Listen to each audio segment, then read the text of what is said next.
Well, today we begin a new sermon series entitled Chosen and Precious.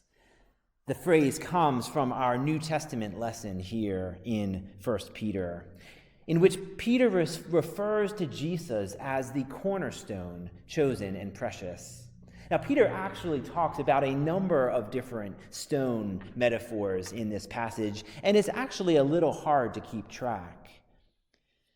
He starts off referring to Jesus as a living stone. Now, I don't know about you, but the phrase living stone kind of sounds like it would make a good name for a rock band, right? Sort of like the Grateful Dead. It's a sort of paradoxical phrase. I mean, how can a stone be alive?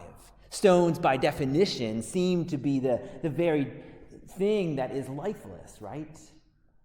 But here, Peter is referring to an analogy that had been used throughout the Hebrew Scriptures in reference to God. In the book of Psalms, God is referred to as our rock and our fortress, the one that we can build our lives upon, a sure foundation.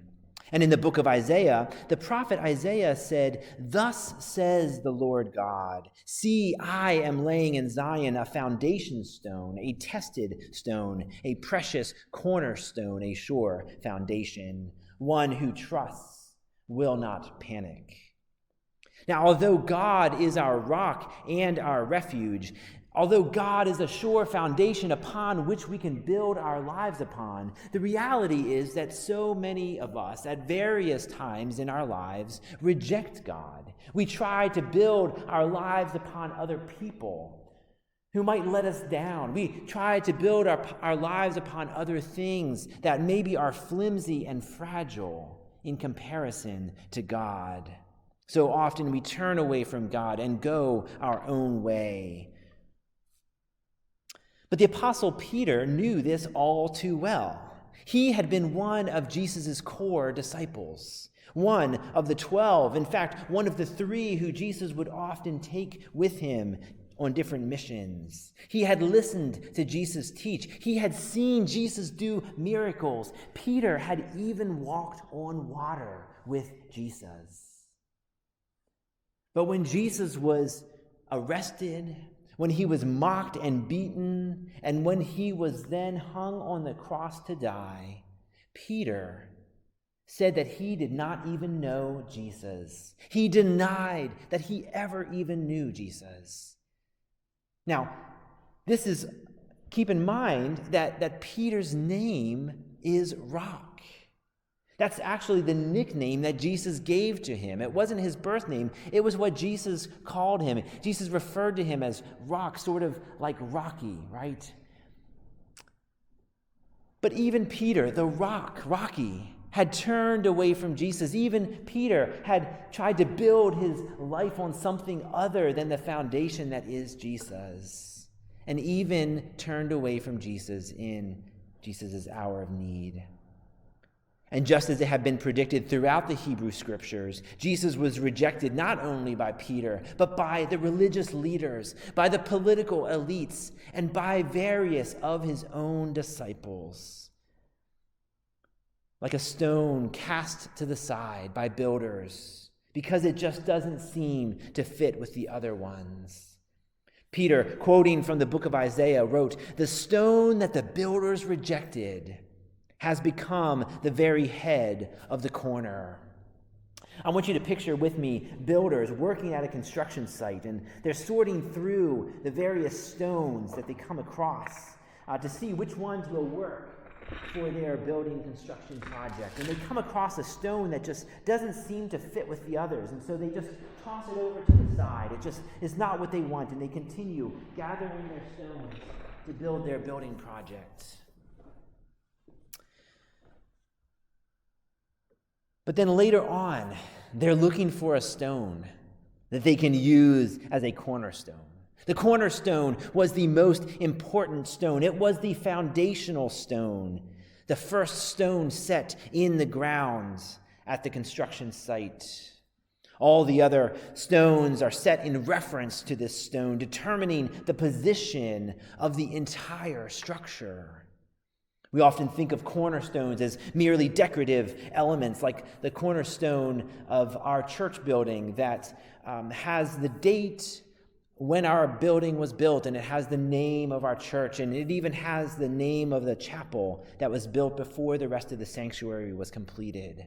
But in biblical times, the cornerstone would have been used to compare and to measure all the other stones as they were being built. The cornerstone was the most significant because it set the pattern and the template for the rest of the building. But I can just imagine the builders walking around looking for a stone that they can use as the cornerstone, and one of them trips over a stone, and he reaches down and picks it up, and it was the very stone that they had thrown over to the side, thinking that it wasn't going to fit, and he realizes that this is actually the exact stone that they need for the cornerstone.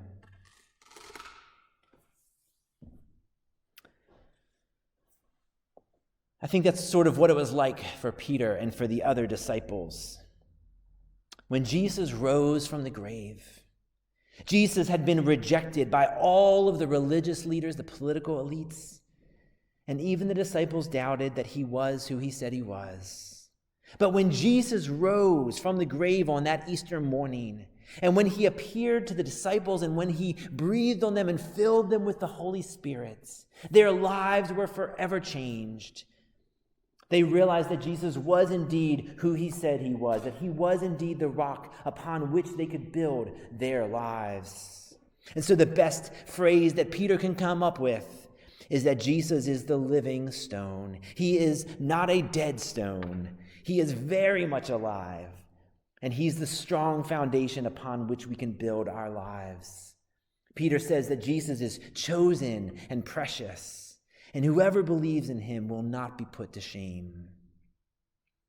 And then Peter goes on to say something rather shocking, because in the same breath as he refers to Jesus as the living stone, he points out that those of us who believe in Jesus Christ are also called to be living stones.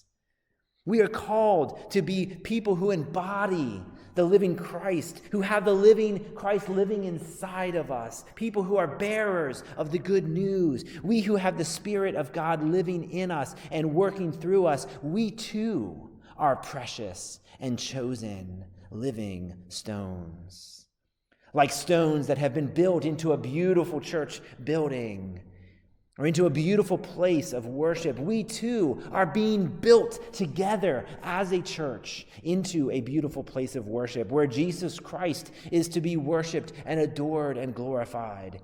Each and every one of us together make up the church. And we're to be a place of safety and rest, a place of prayer, a house of worship with Jesus as our cornerstone. We are not the foundation of the church. Jesus is the foundation. But we have been chosen and selected. We have been called and equipped. The Apostle Peter refers to us as a holy nation, God's own people, in order that we might proclaim the mighty acts of him who called us out of darkness and into his marvelous lights. Peter says that once we were not a people, and that's true, because we are many different people from many different backgrounds, many different cultures and ethnicities and languages, many countries of origin from around the world make up the church of Jesus Christ. Peter was particularly speaking to Gentiles, people who were not part of God's original chosen people, the Israelites, who had been called out to be God's light to the nations. But Peter says that all of us now, because of Jesus, all of us, Jews and Gentiles alike, have been chosen to be a royal priesthood, a holy nation, God's own people, to proclaim the mighty acts of God. Just as the Israelites were called to carry God's light to the nations, now all who put their faith and trust in Jesus Christ, Jews and Gentiles alike, have been chosen to carry God's love into all the world. And just as we have received mercy from God, we too are to extend mercy to others.